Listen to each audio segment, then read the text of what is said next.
Nous sommes heureux de vous savoir toujours en notre compagnie, Madame et Monsieur. Bonjour et bienvenue à la revue des titres de ce jour.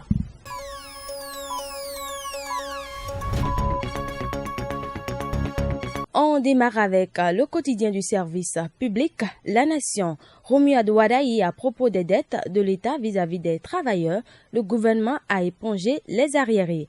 Gestion du contentieux des communales 2020, la Cour suprême fait un bilan, les détails à la page 13 de ce quotidien.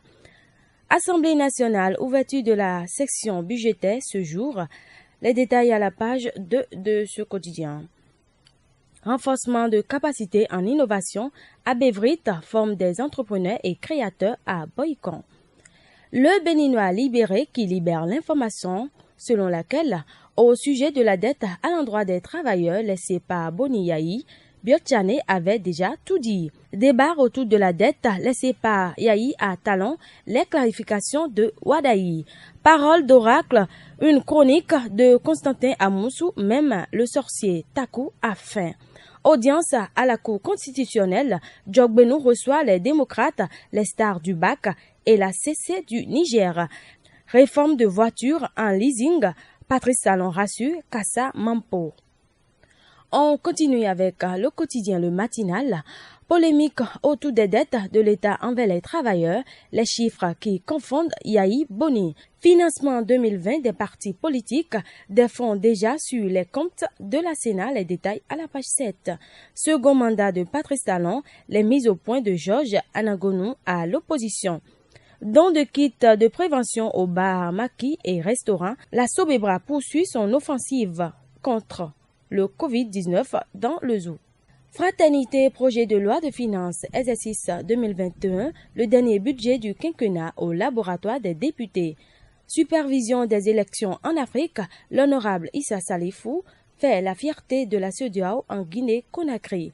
Gestion du contentieux des communales de 2020, Ousmane Batoko satisfait les 263 recours portés devant la juridiction complètement vidée. Élections en Afrique entre désillusion et espoir.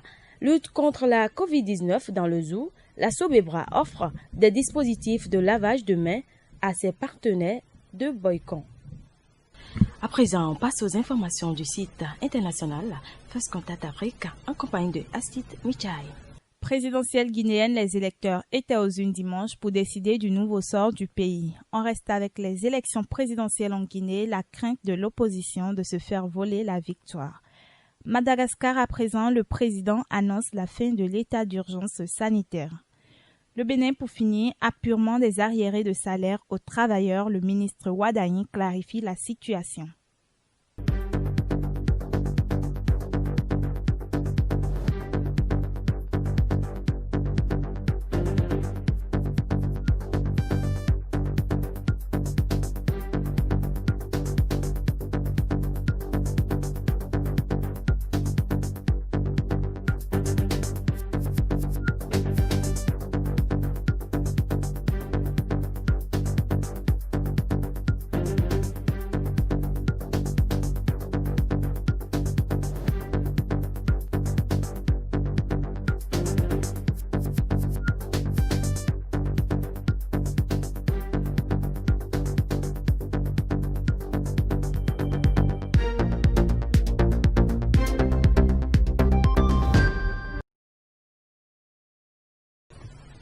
Merci de nous avoir suivis. Surtout, n'oubliez pas de vous abonner à notre chaîne YouTube et d'activer la cloche de notification pour ne manquer aucune information.